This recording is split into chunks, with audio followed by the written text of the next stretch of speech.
Hello, and today I just want to take the opportunity, as I end my first month as the headmaster of Dubai College, to talk to you about where we are going. Firstly, can I just say it's been an incredible first month, and I've absolutely loved all the events, meeting the parents, but especially meeting the inspirational members of our community here, both students and staff. There are 8 areas that I want to focus on moving forward. The first one is the purpose and values of the school. Now, as you may know, we've been looking to distill and communicate our core purpose and values. Now, this process actually began prior to my arrival through extensive consultation with governors, students, staff and parents, and our goal is to ensure that everyone within the community, as well as those outside, understands who we truly are, who Dubai College is, rather than possibly who they perceive us to be. Our purpose is we aim to provide a rich, holistic education and academic excellence for our students. We exist to equip young people with deep learning and good character and that they will need to flourish in their lives. All of this is based around our 4 key values of excellence, hard work, kindness and integrity. So expect to see consistency in message from me, from our website, from our community, and I hope from our students in future about those 3 key points: deep learning, good character, and flourishing lives. And this is not just an articulation as a branding exercise. This is about defining our mission and purpose and ensuring clarity and simplicity in our communication so that all members of our community fully understand our purpose, and they're not just abstract words, but instead they embody who we are and we actually live these values each day. The second area I'm going to focus on is leadership. You probably know that after 22 incredible years of dedicated service, we're really sad to say soon we'll say farewell to Clive Agent, who is a true legend of the Dubai College community. Now, looking at his replacement, it's become quite clear to me that he has a very unique role that has really evolved organically over the years. So, to somewhat improve our systems and processes, we've gone through a review and we are streamlining our internal structures. This won't hugely affect the parent community, but it's a simplicity. Now, all academic areas of the school, including curriculum and learning and the philosophy of learning, will be represented by Adisa Ran, who will be our deputy head for learning. In the same way that hasn't changed at all of the pastoral sections of our school will report to Deb Jones, who remains as Deputy Head Pastoral, but ensuring that our students are safe and cared for and are able to flourish. And then Clive's position is going to be slightly adapted to a Deputy Head Character, and that sticks with our key purpose and continues to focus on the day-to-day running of the school, sets the tone and the character of the school for students and staff.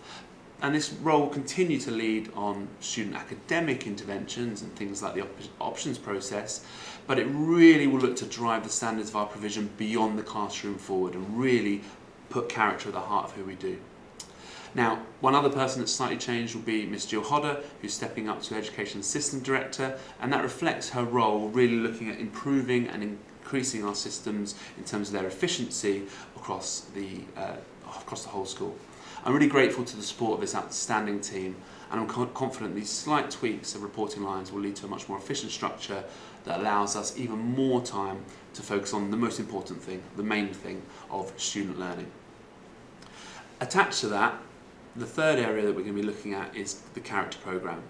I'm absolutely inspired by so much of what I've experienced at Dubai College. It is exceptional, not only in its academic achievement, but the quality of our sports, our creative arts, our philanthropic contributions. People are doing things to such a high standard.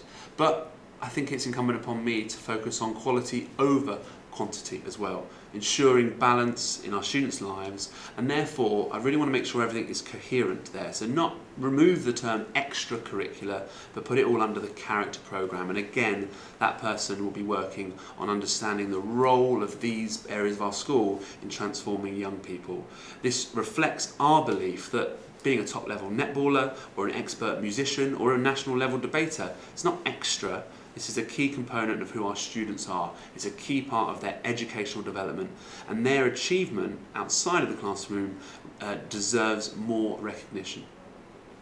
The fourth area is one that's kind of been put upon us, but is also really important. It's a curriculum review. The curriculum is the foundation of any school. In simple terms, it's the what, the why, the when, and the how of any education. We will continue to not change who we are. We're going to prioritise a knowledge-rich, academically challenging curriculum that prepares students for the future. But as you may or may not be aware, the UK government are going to announce later this year their own curriculum review.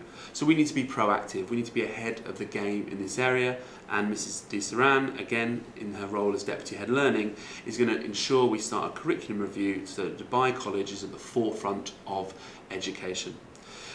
Now, this process is not something to worry about. It will be measured and considered. It's going to maintain rigour and challenge and protect one of our greatest strengths, which is our academic achievement, but also look at how we can ensure there's space and time to develop higher order thinking and make sure that we've got what's required to prepare our students for an ever-changing and exciting future.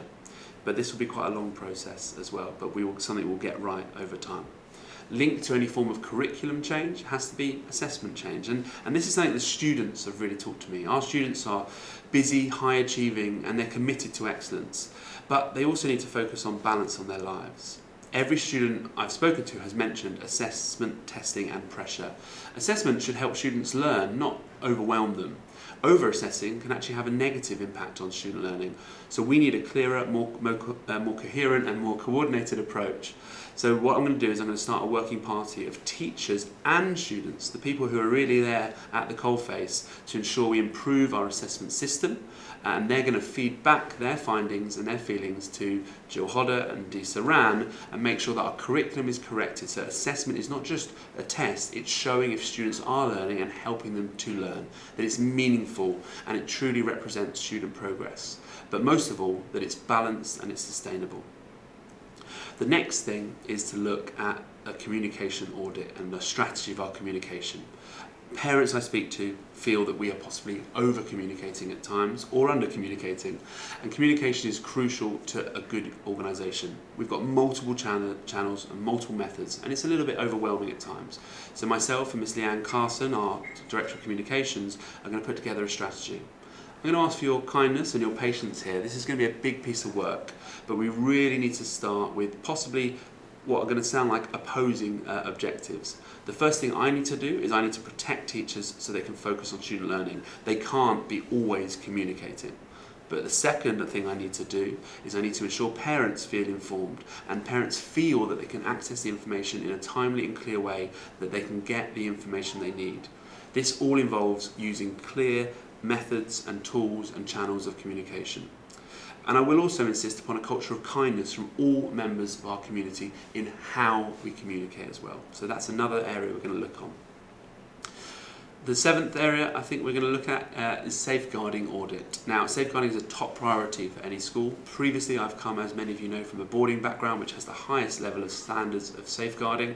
And I must say, I'm incredibly impressed by the work done here by Deb Jones and the wider pastoral team who are really caring for the students of Dubai College.